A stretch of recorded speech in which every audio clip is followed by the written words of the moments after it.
This programme was produced at and first aired on MPR, Manawatu People's Radio, with support from New Zealand On Air. Ka pai Irarangi Tamotu, MPR. Kia ora and welcome to Reserved Recommendations, a show about problematic faves, great trash, difficult art, and our complex relationship with art and entertainment. My name's Hugh, I'm the host, and I'd like to put in a very mild content warning for this show as a whole. Sometimes our recommendations on this show are reserved just because the thing that we're discussing is in some way not good. But sometimes there are aspects to the art or artist that may be confronting for some people.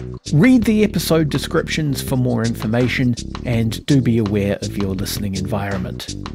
Welcome to Reserved Recommendations. This is a radio show and podcast about great trash and difficult art. We're definitely more on the difficult art than great trash side this evening. It gives me great pleasure to welcome Jojo from the band Departure Party. How's it going, Jojo?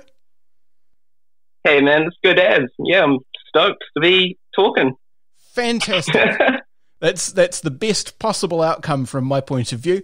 So the thing that you said that you wanted to talk about was the band's The Paper Chase and Nighty Night, which are kind of two projects by the same guy. There's a guy called John Congleton. I'm hoping that John Congleton, yeah. That I'm remembering. Yeah, no, that's right. My brief Wikipedia-ing correctly. They're grim as shit. I mean, we can kind of get the reservation right out of the way straight off the bat with this one. They're grim as shit. It's really cool, but they're real dark. Yeah, man. I have a huge love of John's work, but yeah, he doesn't beat around the bush with the more feared ideas of life being meaningless. Feeling trapped in a machine or a social sterilized room of mistakes that can be made. He does make horror and music almost a completely visual thing with his lyrics as well as his music. He's freaking awesome. I love him, but every time I've shown him to a friend or anyone, it's always just been it's a bit much. It's a bit much, Jojo. Yeah, I mean, that said though, the other thing that we can maybe talk about a bit later is that he's got a really extensive career as a record producer and with some surprisingly mainstream people. And so while he's doing this really grim, dark, kind of viscerally awful music. I mean, awful in the sense of inspiring awe and terror, not in the sense of being bad. It gets almost proggy sometimes. Like he's really accomplished with what he's doing.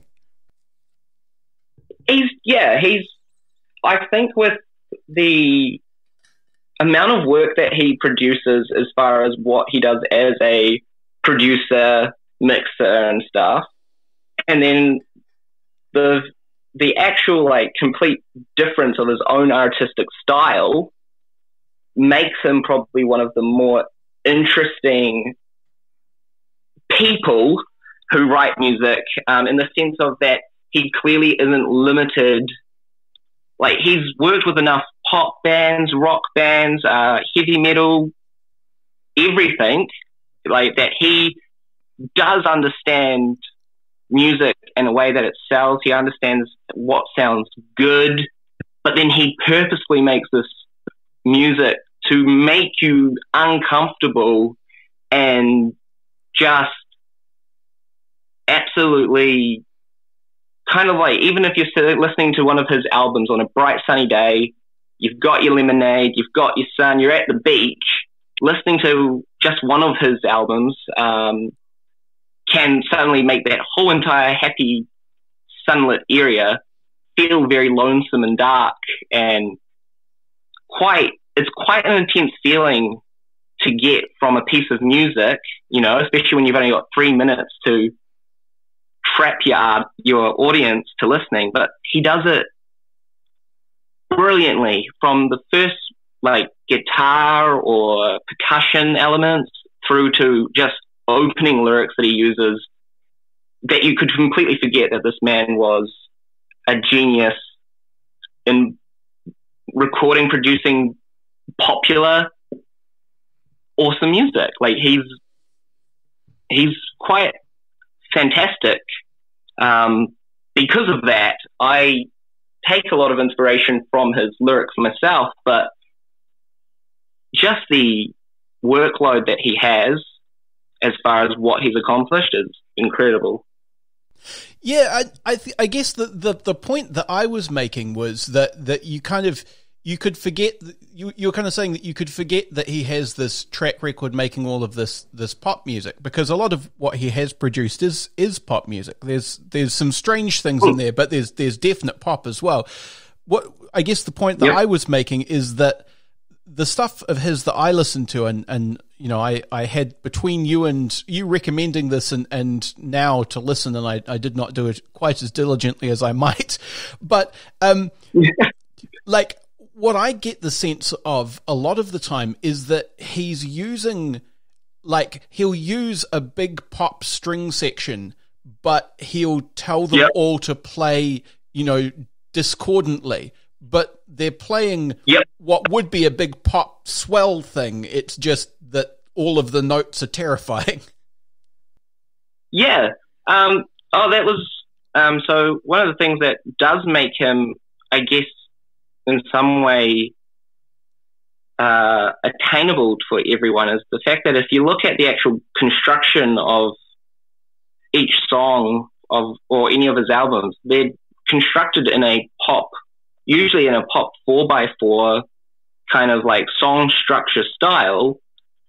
But yeah, he does. He makes the actual musical notes and the things that you would recognize as kind of like, let's say classic pop, just as an overall. He does do that classic kind of pop hooks and riffs and everything. And he just makes it sound, for lack of a better word, awful. Like really grind your gear, make you uncomfortable, which is something that I think is really cool to do. Like, how he does that too, how he utilizes that element of a pop structure and completely change how you would respond to it. Like, make it no longer safe. Yeah, it's really interesting because when I looked into it, the band, the Paper Chase, started in the late 90s, and in browsing around, I actually found a music video for one of their songs, which is like spectacularly 90s. It's got the REM Losing My Religion, like disconnected images, really stark lighting on the lead singer, everything's oversaturated kind of vibe going on, but there's not, like, it doesn't sound like it belongs to any particular era in a way that you would expect. Yeah, a lot of their, especially when it comes to their music videos that have been done, one of the things I like to try to say about Paper Chase and Nighty Night when introducing is I do kind of like try to build it up almost like people who are going, when I sit down, I usually sit down with people for a full album, not just one or two tracks. But I've always tried to explain it as like sitting down to watch, to listen, not watch, but to listen to a collection of almost Lovecraftian horrors, and then actually visualizing with the music videos. It does seem timeless, but also does seem, like you said, it's like, it's just kind of, everything's kind of disconnected, just slightly not in the right place, or not I got so much love for what he does that I have an almost biased appreciation, obviously, but he's horrific, timeless, and almost just, it's not enjoyable when the standard person comes into it. Like, you've got to actually have that preparation, I feel. I've had to prep people quite often to listen to his music before listening to it. I mean, it's very interesting to me because there's all of this meticulous care that's gone into making something that's that unsettling. And I find it a really interesting comparison to, I mean, I think if you went to most people and you said, think of the music that you associate with horror and horrific imagery, and they would probably think of like metal, is my guess.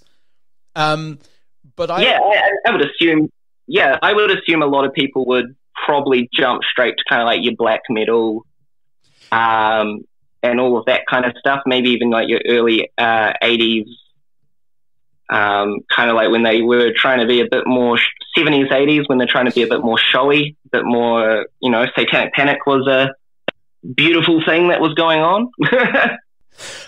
I guess the thing I'm getting at is that, I mean, I appreciate metal from time to time, but I don't find it especially disconcerting, like, no. I find it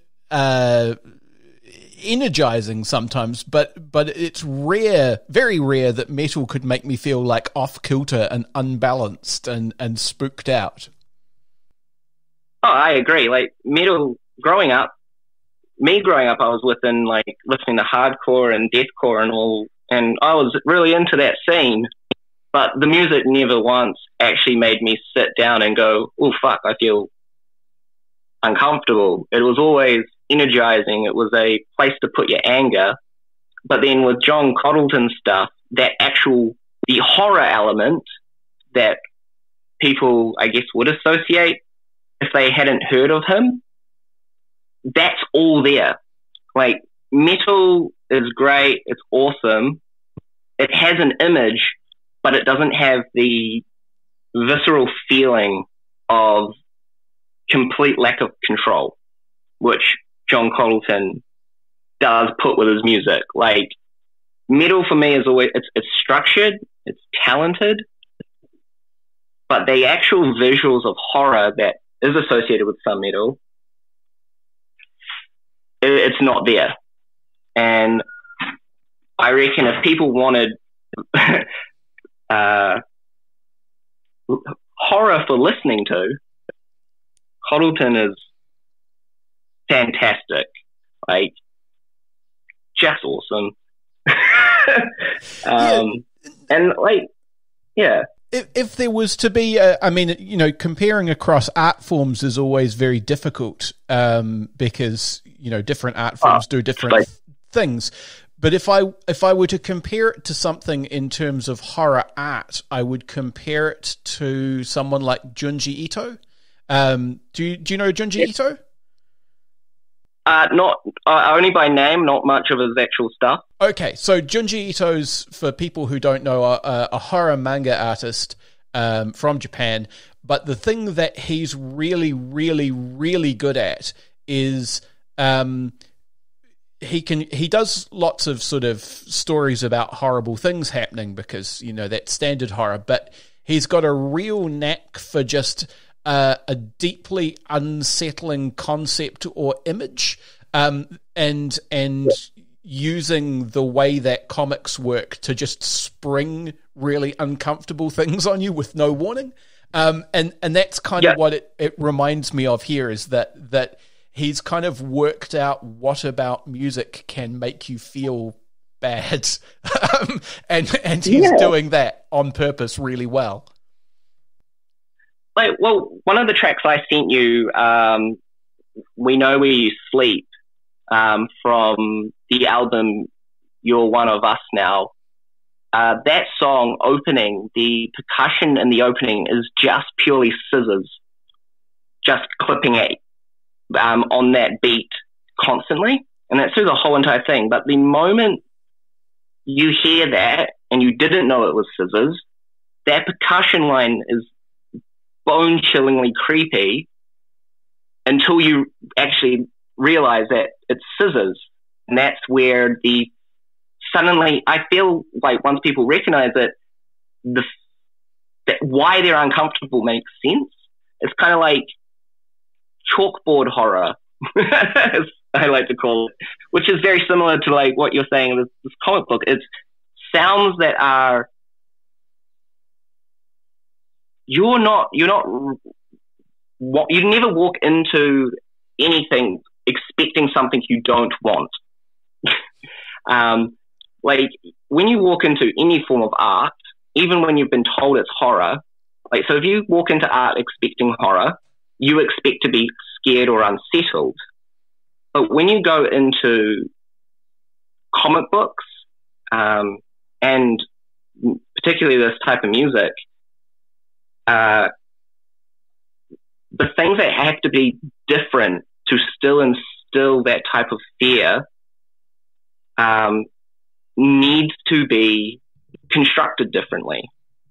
And I think that the way that both from this artist that you've said and Congleton is, instead of doing something hyper overly complicated, is just to do something simple and then just bring it to the table in a way where it does pop instantly. That is what makes it so fantastic, is when something simple instills something that you, in your mind, you're just kind of like, this shouldn't be, your logical brain goes, I should be thinking of this logically, and it's not actually scary, but the way that I've been presented it has just completely unnerved me. It's made me feel things that I didn't realize I was gonna feel, to put it simply. And it's fascinating whenever you do find art that does that, because the thing with art is that you constantly, especially as an artist, and I know yourself as a music lover and everything, there's so often you're given art pieces, comic books, you're always given things with an expectation that they're going to hold something within their genre premises.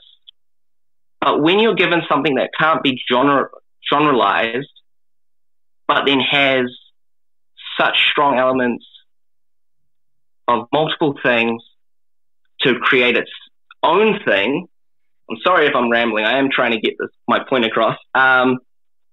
It just shocks you. Like, horror has always had its standard forms of what it is. Like, you know, you've got the jump scare, you've got your gruesome, you've got your bizarre, you've got your kind of like Lovecraftian god sort of stuff. Like, horror is massive. And the art of it is fantastically something I love. Like, I've literally, just before talking to you, I just finished watching the Netflix Grudge series, which was good. But John Congleton's side projects are everything that I've ever wanted from horror as a genre, done into music, but even better, done into pop music. And pop music is one of my absolute favorite things, to see it get absolutely torn apart and represented in a way which does create uncomfortableness, or almost like a second thought, I guess. So that was a big long ramble. I did try to be more concise. that was a really good big long ramble. I think what we might do now is we might actually play that song and then take a wee break and come back after it. So I'm just going to the album was called You're One of Us Now, and the song's called We Know Where You Sleep. So we'll listen to that now. Awesome.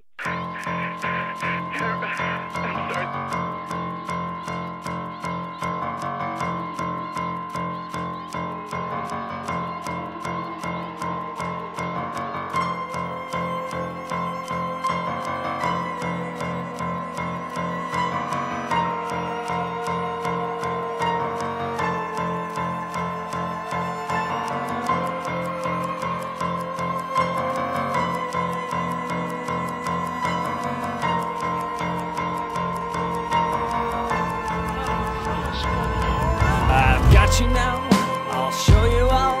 I'll kick out the chair, let you dangle slow in the back of the bus. All of us like the coats and cloak rooms. And if you rise again, take a form I know. The river will boil and overflow, and the houses you're haunted will tremble with temporal hoodoo. I don't know about you, but I am hell-bent, I know what it is that I must do. And close your eyes when we kiss, 'cause I am prepared to set myself on fire for this. You will drop on all fours, get down, show me what you're good for. Sass mouth, pink bellied, I perceive. If for this you're not 18, I'm throwing you over my bony knee. So don't cry, don't scream, good Lord. You always knew what you're in for. My belt done buckle, so believed you. Grubby little thing, I'm throwing you over my bony knee.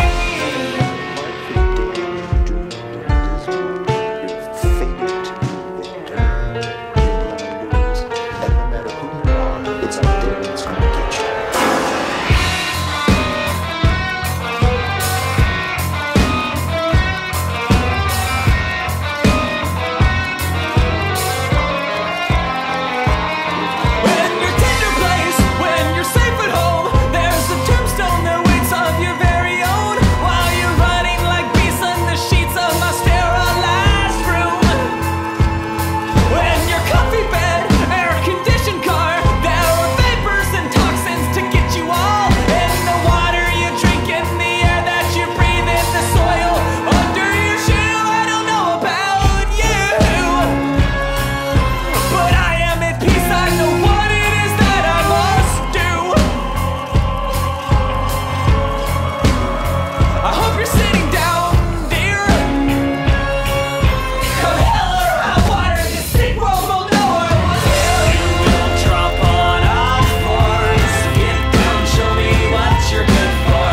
Sass mouth, pink bellied, I perceive. If for this you're not 18, I'm throwing you over my bony knee. So don't cry, don't scream, good Lord.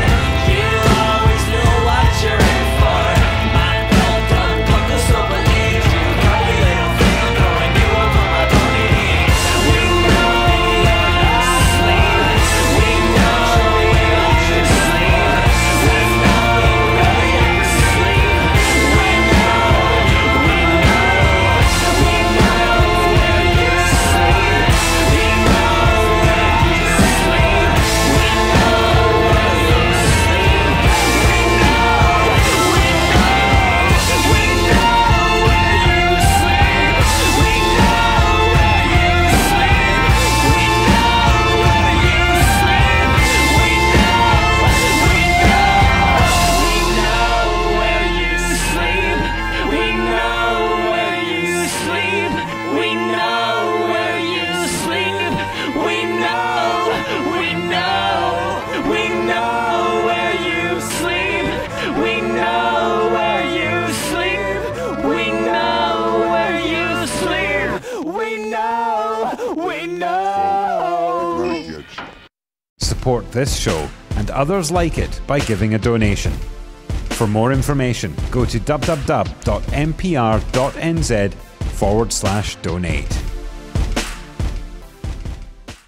And you're back on Reserved Recommendations. I'm talking to Jojo from the band Departure Party, and we're talking about the work of John Congleton. Before the break, we played a song from his band The Paper Chase called We Know Where You Sleep.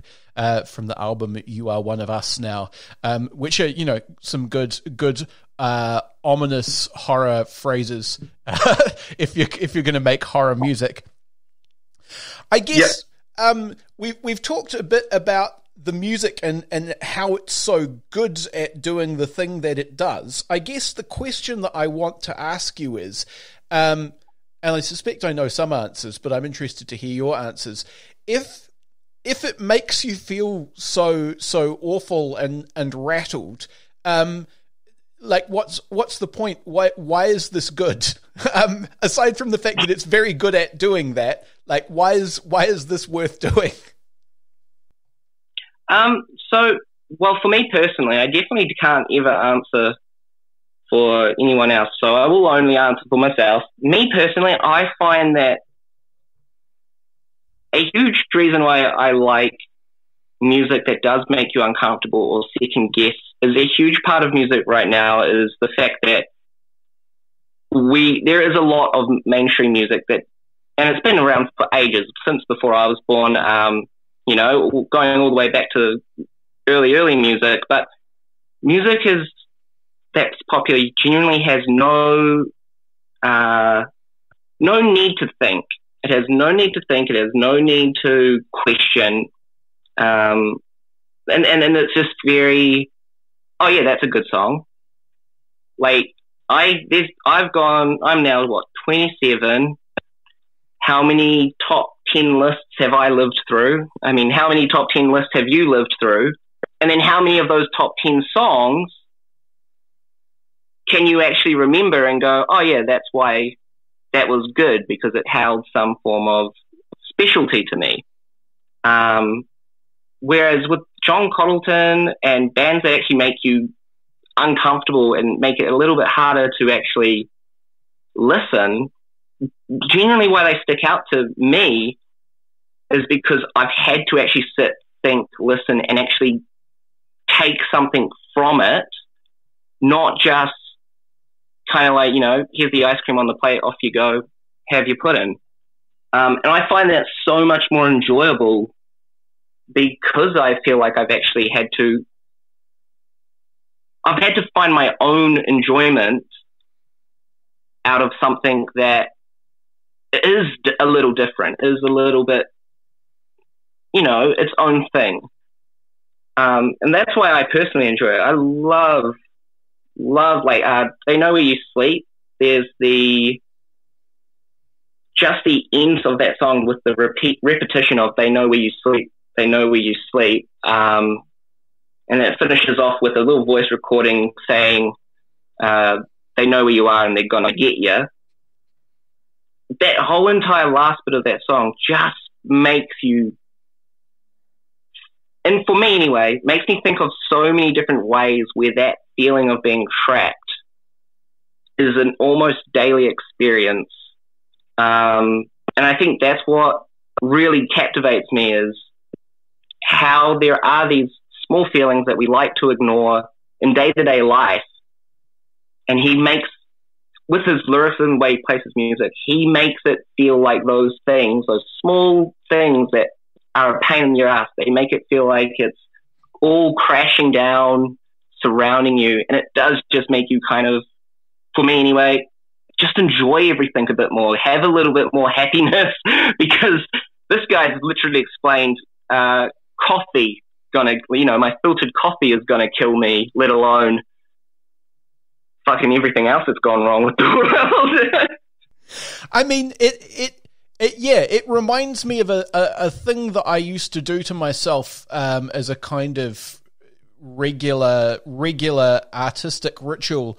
Well, in terms of art consumption more than art making, but I would, when I was in my 20s, I would try to every year or so at least watch something that just really, really rattled me, because I found that I came out of that experience feeling a lot more kind of empathetic to the world, like my capacity to shut myself off from other people and not feel like they were real had been broken down.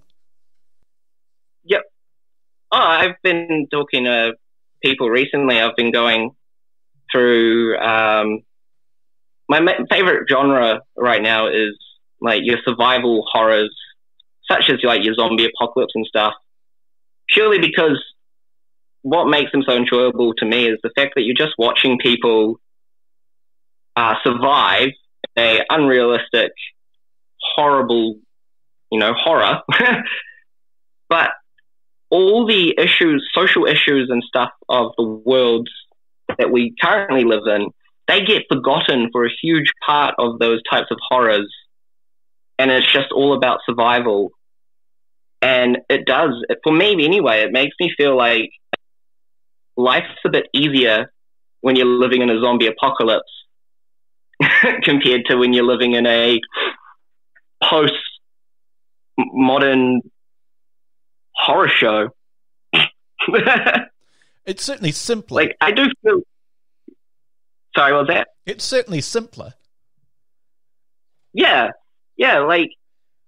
And, like, that simplicity, I think, does bring the true horrors of the world kind of the forefront. So it's nice to sometimes just be able to go, oh, yeah, wouldn't it be lovely just to think that the only thing I have to think about today is avoiding some zombie attacks?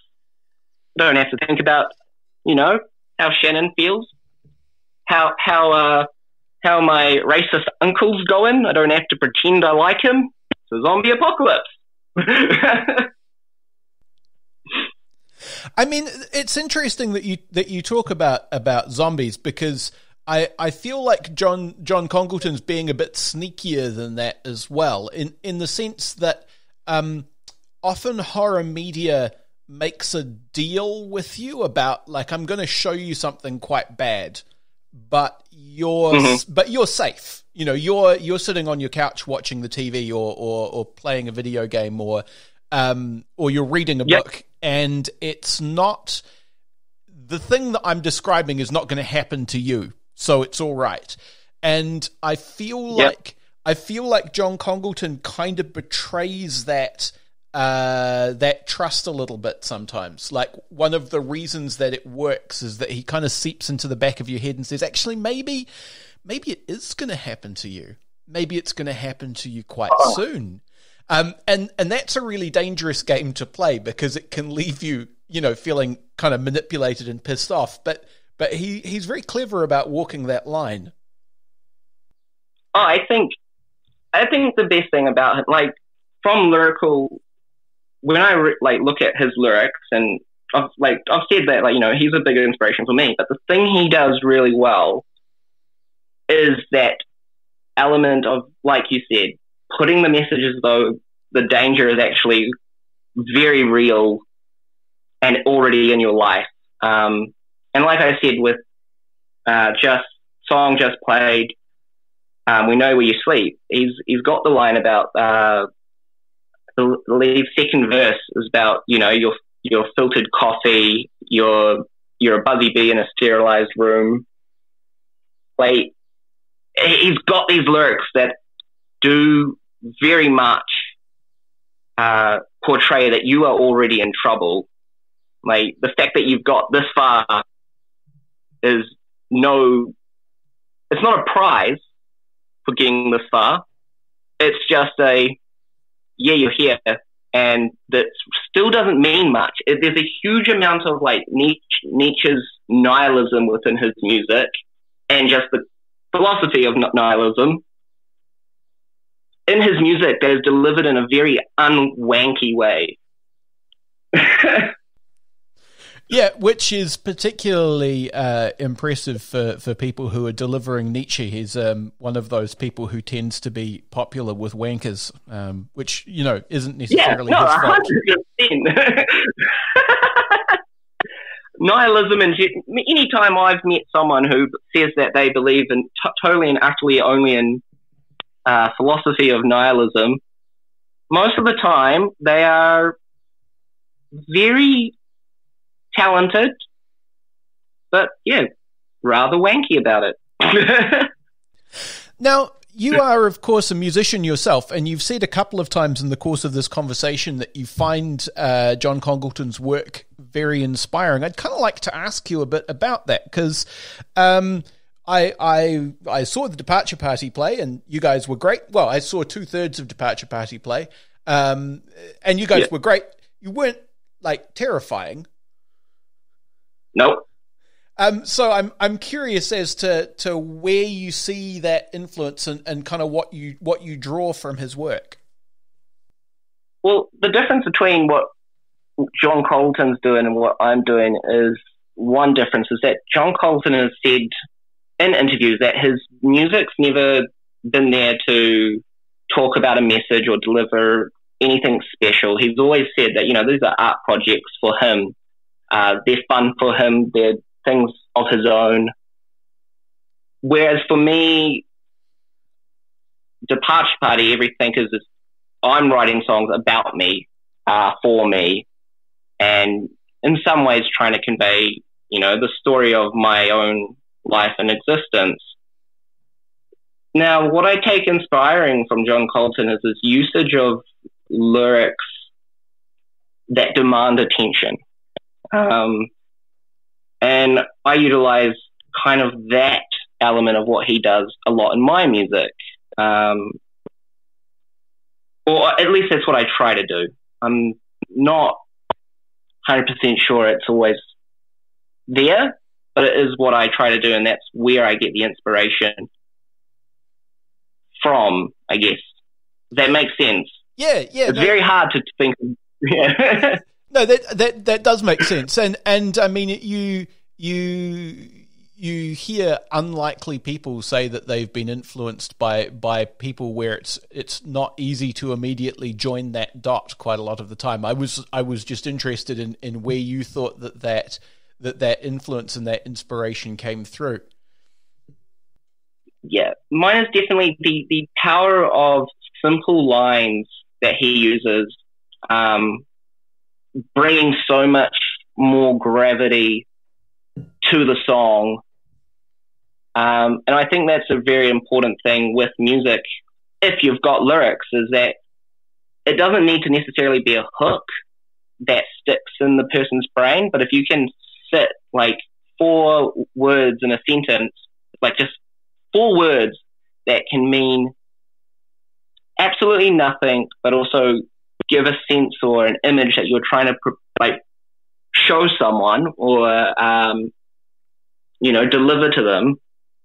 If you can get one line do that, then I think that's just great lyricism. Like, if that one line sits in the head, and it doesn't just sit as like an earworm, but it actually sits and you think about that one line over and over again, going, what the hell were they trying to say to me? And it does create that constant reliving of the song and wanting to relive the song for that purpose.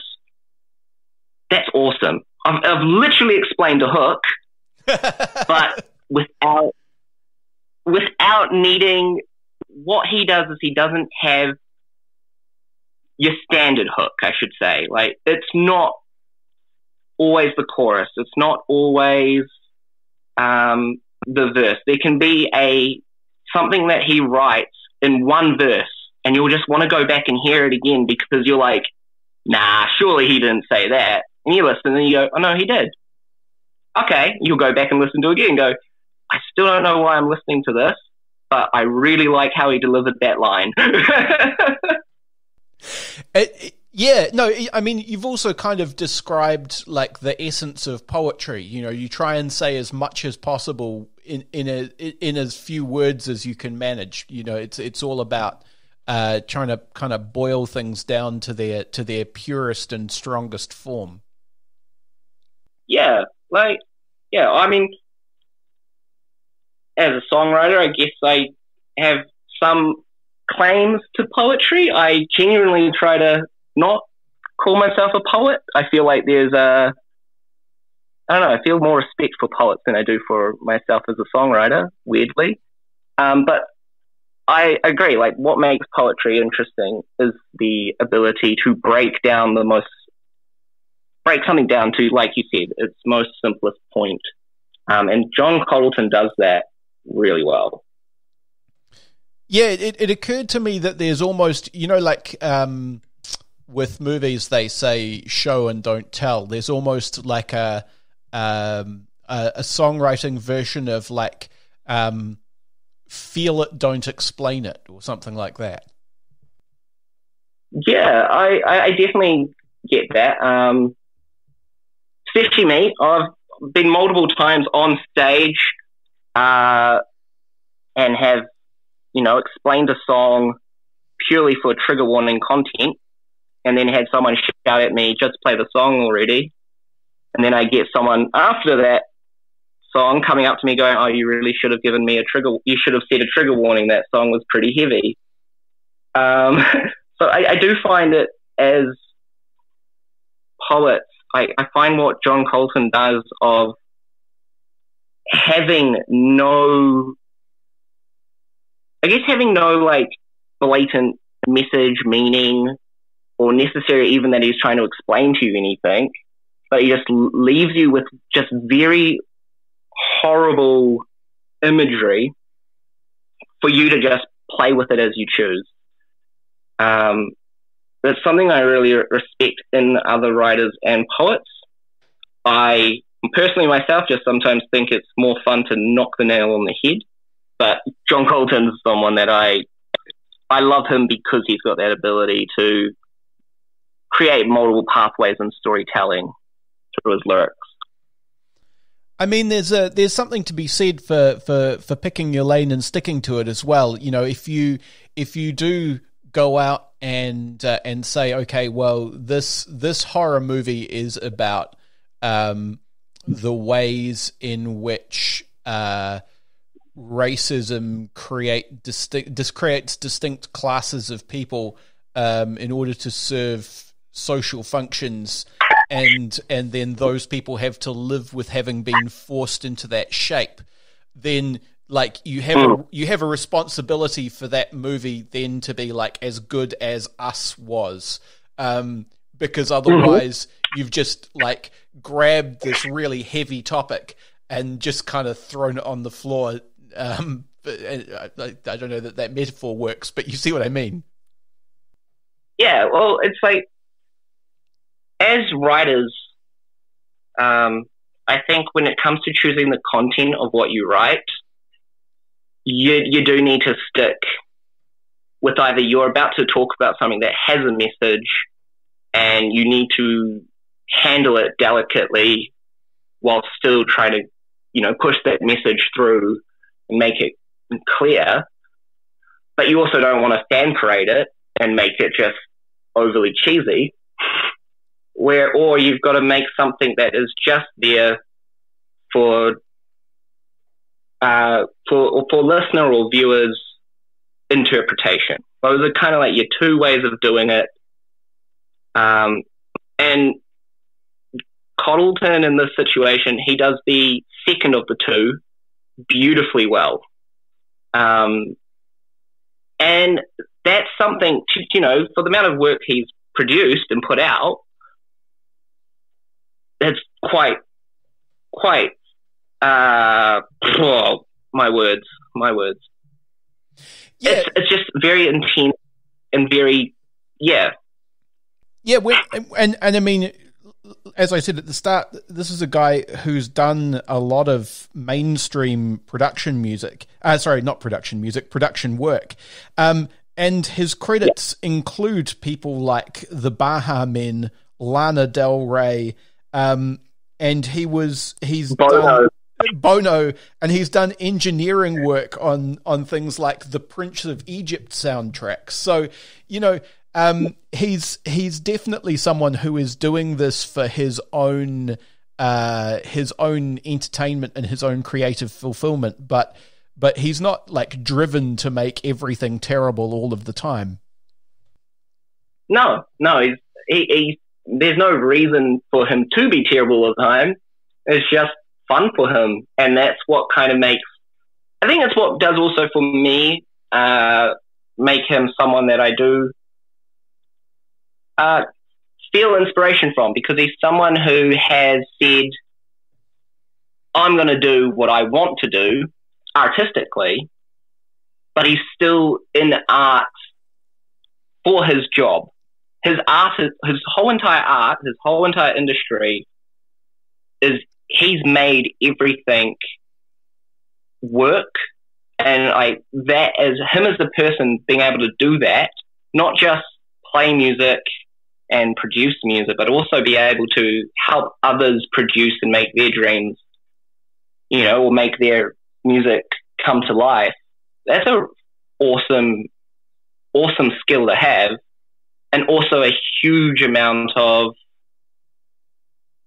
I don't know about other people, but I know for myself, whenever I've walked into recording studios and the person recording us has actually helped us create more sound or add something to the recording to actually enhance it, it always feels like you feel like that person's putting in more for you, in the fact that, you're paying them, but they literally just have to hit record. They don't have to do all the extra stuff. Now, people would say that a good producer will do all the extra stuff, but that's not necessarily the case all the time. Sometimes they will just go, hit record, get stuff done. And I think to create your whole career about enhancing not only your own creative goals, but your career goals as well, and making it all one big picture that fits nicely together, that's really cool. That's something that a lot of us spend our lives trying to achieve.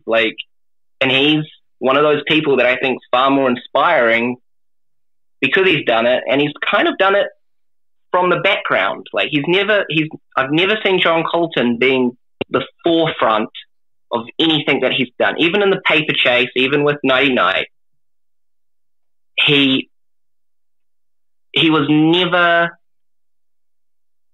I guess you could say he was never your rock star. He was very happy with what he had achieved and what he's done, and he's just very hardworking, and there's a lot of respect there for him. Yeah, I think so. And I think we're coming close to time, so that's probably as good a kind of coda to end talking on John Congleton with. There are two things I like to do by way of finishing off the podcast. The first is to ask if you have any recommendations for extra reading or extra listening or extra watching. Are there John Congleton adjacent things that you would recommend, or things where you're like, if you like the sound of that song, also check out this other thing? Well, if you like the sound of They Know Where You Sleep, just listen to that whole entire album, You're One of Them Now. That whole album is just absolutely brilliant. It has tracks in it that have full recordings of people in a panic discussing alien takeovers, and it's brilliant. Otherwise, I would recommend looking at albums that he's done or worked on. He's done, I think it's Saint Vincent's self-titled album he worked on, which, that's a great album. AJJ, they did an album with him, Christmas Island. Those are two things that John Congleton was a part of that was freaking awesome. Yeah, I think he produced the album that St. Vincent did with, what's his name now? The guy from the Talking Heads. David Byrne as well. And that was really cool. I got sent that to the radio station as a promo thing, and that was really neat. Yeah. Yeah, no, he's been on a lot. Heck, you might have actually listened to something that he had a hand in and you didn't even notice it. Yeah, no, that is actually quite likely. If you go and look at his Wikipedia article and the list of stuff that he's produced, you will go through and go, oh shit, I have almost certainly listened to at least some of this. I have a couple of recommendations. If you like music that is off kilter and disconcerting, I would suggest Kevin Coyne, who was sort of sits on the border of folk and punk in the 70s in England. He was a mental health worker, and he did a whole bunch of music trying to kind of channel the sense of desperation that he got off the people that he was working with, and it's uncomfortable. That comes at my alley. if you like the sort of the kind of setting a fantastical and evil scene thing, and you would be comfortable with that being more ramshackle and also more theatrical, then like check out the later work of Tom Waits, because yes, he's got like a tradition every album now where there's like a minimum of one spooky monologue. I'd suggest starting with What's He Building in there, and just kind of go from there. Beautiful song. Yeah, it's great. It's great. I mean, we're talking about lines, and it's full of lines like, he has no friends, but he sure gets a lot of mail. What Keeps Mankind Alive, that's a brilliant song from Tom Waits too. Yes, yeah, definitely. So, I mean, there's definitely some I don't know, common artistic goals there in terms of trying to embody these characters and these stories, but I would argue that Tom Waits is a bit more theatrical. You often get the sense that Tom's being more deliberately over the top than I got with John Congleton. In terms of non-music art, I would suggest Junji Ito, as I said before. Also, pick up a copy of House of Leaves if you have patience for long, weird books. It's a horror novel about a house that's bigger on the inside than the outside, but the shape of the house begins to deform the shape of the book as you're reading it.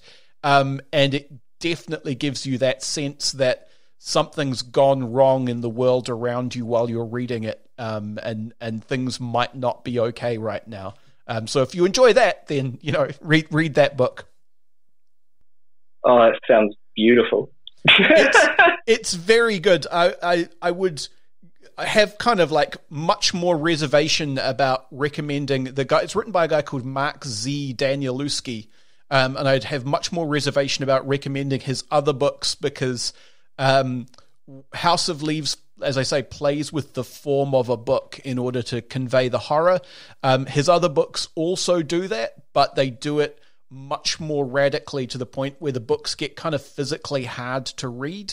And I don't know that it always pays off in the way that he wants it to.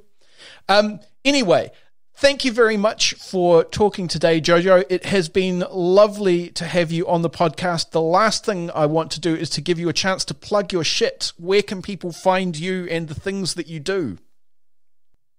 Departure Party is on Facebook, YouTube, Spotify, Bandcamp, all of the above. Yeah, man, if you want to listen to some sad music that hopefully has some lyrical content that you're into, I'd love to see people checking that out. Yeah, no, I will wholeheartedly recommend Departure Party, particularly if you like the kind of combination of vulnerability and brattiness that you get in something like early Violent Femmes.